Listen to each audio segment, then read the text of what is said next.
So expiratory reserve volume is the amount of the additional air that we can be able to breathe out after the normal expiration. Additionally, we want to breathe out. That is expiratory reserve volume, which is about 1.5 liters.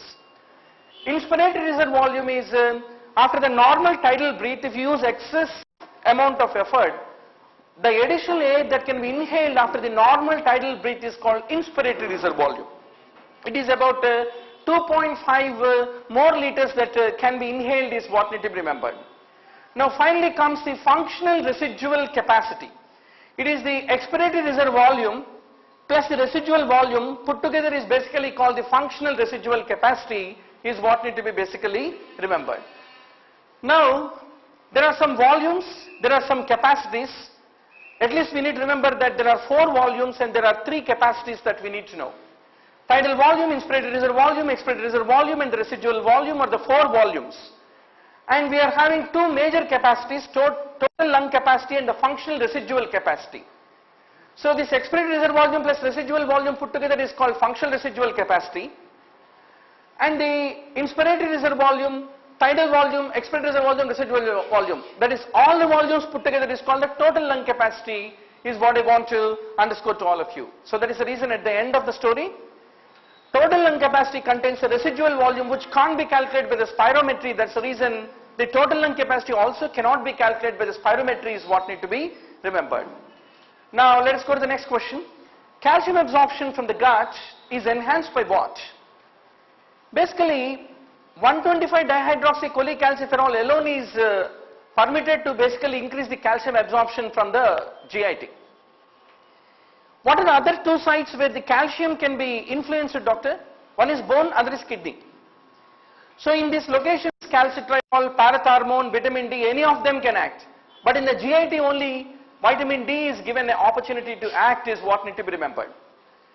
If you take the parathormone, what is the effect of the parathormone of the GIT calcium absorption is my question to all of you.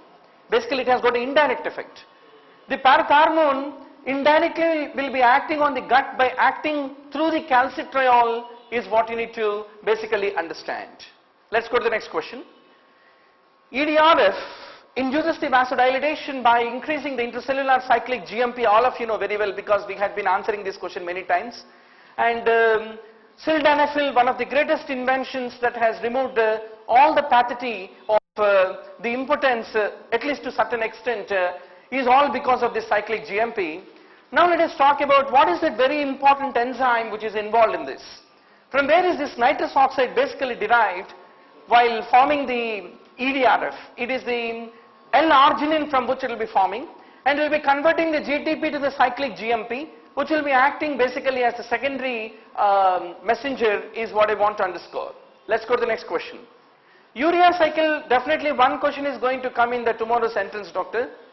In AIIMS recently we have seen, PGI we have seen, without urea cycle where is the, you don't get that feel of writing the entrance at all. Some questions are like that. So quickly tell me, doctor, what reactions of the urea cycle occur in mitochondria and what occur in the cytosol? You have to revise until your exam. If you forget, carry a cheat. So at least that much you are sure about getting urea cycle. Ammonia typically will be combining with, getting converted into the carbamyl phosphate by the action of the carbamyl phosphate synthase 1.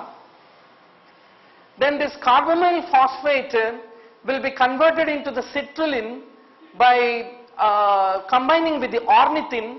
So ornithine transcarbamylase is another important enzyme which is also located within the mitochondria, and the citrulline is formed. And the citrulline is pushed into the cytosol, and this citrulline is basically broken down into the arginosuccinate. In this process, this ammonia is basically contributed by the aspartate.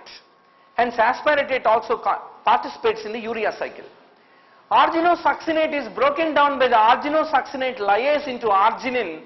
So finally arginine is another important amino acid which is also involved in the urea cycle. Then the arginine is broken down to the ornithine and ornithine is regenerated, and during that process typically there is the formation of this 2 ammonia ions captured into the urea molecule is what need to be remembered. So this is the whole story. At least you need to remember two enzymes are located in the mitochondria. So what are the two enzymes, doctor? Carbamyl phosphate synthase 1 and ornithine transcarbamylase are the two important enzymes which are located within the mitochondria. This important rule you should not forget. That is the question which is going to come tomorrow's entrance. Which vitamin is the cofactor for the carboxylation reaction? All of you will answer it. It is the biotin. Very good. Can you tell me, doctor, what four carboxylases is the biotin involved typically? Pyruvate carboxylase, where oxaloacetate is converted to pyruvate in which cycle? Gluconeogenesis. Very good. And methylcotonyl-CoA carboxylase, propionyl-CoA carboxylase, where propionyl-CoA is converted into the succinyl-CoA. What is the specialty of the propionyl-CoA, doctor? There are two types of fatty acids, even chain, odd chain. At the end of all the odd chain fatty acid got broken, the last one that to form is not a 2-carbon acetyl-CoA, a 3-carbon propionyl-CoA. So this 3-carbon propionyl-CoA need to be pushed into citric acid cycle. For that propionyl-CoA need to be converted into succinyl-CoA. For that you require a propionyl-CoA carboxylase, for which biotin is required, is what need to be basically remembered. Of course, the acetyl-CoA carboxylase, which will be converting the acetyl-CoA into the malenyl-CoA, also the biotin is involved. So acetyl-CoA carboxylase is involved in the lipid synthesis from the acetate. Methylmalonyl-CoA carboxyl transferase is involved in the propionic acid synthesis by the rumen bacteria. And 3-methyl-crotonyl-CoA carboxylase, in which metabolism is it involved, doctor? Leucine metabolism it is involved. Hence there is a reason if biotin deficiency or changes are there, there is a problem with the leucine. And propionyl-CoA carboxylase is involved in converting the amino acids and propionate to glucose in the liver. And the pyruvate carboxylase in the gluconeogenesis is what need to be remembered. Now let us also talk about thymine, because we may not get chance before our entrance exam. Okay, so typically it is the coenzyme for which dehydrogenase, doctor? Alpha ketoacid dehydrogenase, which will be catalyzing two reactions in the Krebs cycle. Basically the thymine is the coenzyme. Now pyruvate to acetyl-CoA, for that conversion you require one dehydrogenase, and for the alpha ketoglutarate to succinyl-CoA, for that also you have oxidative decarboxylation where the thymine is involved. So for two reactions in Krebs cycle you have the thymine. In pentose phosphate pathway also the thymine is very important. Which enzyme is it involved? Transketolase is one important enzyme to which thymine is basically coenzyme. So that's the reason if you want to know about thymine deficiency, RBC transketolase levels are one of the investigative modality is what need to be basically remembered. Now let us also talk about folate. Why to belittle it? So please remember, the folate typically need to be converted from a polyglutamate form into the monoglutamate form is what need to be basically remembered. And tetrahydrofolate form is inactive and it need to be converted into the dihydrofolate form. And in this process, there is an interaction between the folate and the vitamin B12 is what need to be remembered. And anyway, all of you know about the vitamin B12. There is a R binder in the saliva which binds with the vitamin B12, and once more they both are separated by the, basically it will be binding with the intrinsic factor. They both are separated by the proteases produced by the pancreas at the level of the ileum, and then the vitamin B12 become absorbed at the level of the ileum. All of you know very well. So now next comes the vitamin B6. Pyridoxine is also very, very important. One question is definitely going to come from the vitamins topic. Amino transferase reactions, decarboxylation reactions. Biotin is involved in carboxylation, no?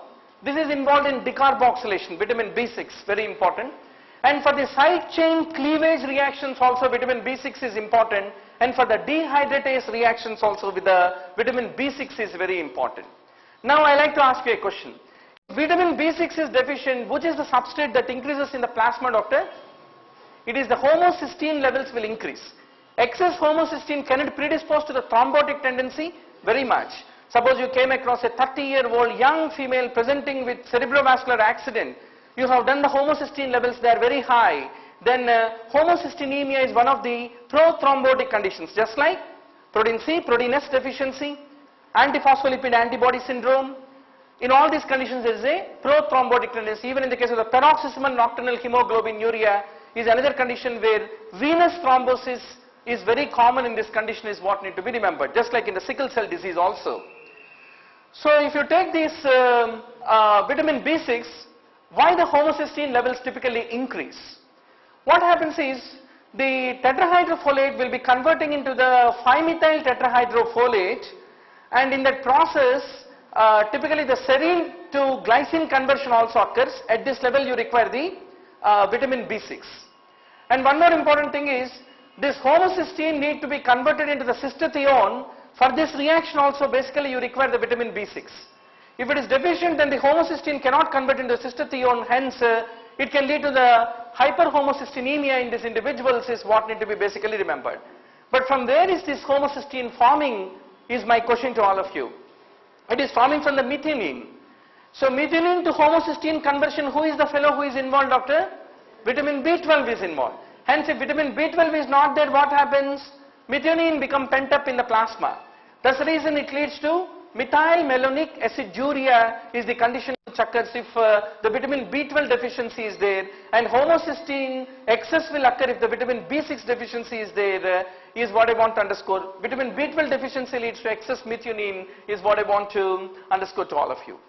One more important metabolic pathway where vitamin B6 is involved, which you should not forget for your tomorrow's exam, is in the tryptophan metabolism. How is it involved? Tryptophan become converted into the formylkynurenine, which is a rate limiting enzyme. This kynurenine typically become converted into 3-hydroxykynurenine. And 3-hydroxykynurenine becomes xanthurenic acid, for which the vitamin B6 is basically associated. And 3-hydroxykynurenine is also converted into 3-hydroxyanthranilic acid. Here also vitamin B6 is involved. So if vitamin B6 is not there, the hydroxyurenine cannot go further, and that will impair the tryptophan's catabolism is what I want to once more underscore to all of you. So let's go to the next question at the end of a quick review. Transketolase, vitamin B1, thymine, and the vitamin B6 is associated with decarboxylation, and biotin is involved with carboxylation. At least this carry home message you carry to tomorrow's exam. Undoubtedly one question is going to come. Now what is the marker of the mitochondrial enzymes, doctor? There are two markers. One is aspartate aminotransferase, and glutamate dehydrogenase can act like the mitochondrial marker is what need to be basically remembered. Some enzymes are called the cytosolic markers, but more important, commonly asked in the entrance is glutamate dehydrogenase is a mitochondrial marker. Fine. Which of the following substances is not excreted into the urine? Finding it in urine is abnormal. What is that substance, doctor? Bicarbonate. 100% of it become reabsorbed. You don't expect bicarbonate in urine. If it is found, then the individual becomes acidotic. Metabolic acidosis can occur with the bicarbonate is what need to be basically remembered. In this context, with the permission of chairman, we'll be revising 3 important what you call buffer systems that we are having in the kidney in another couple of minutes. Okay.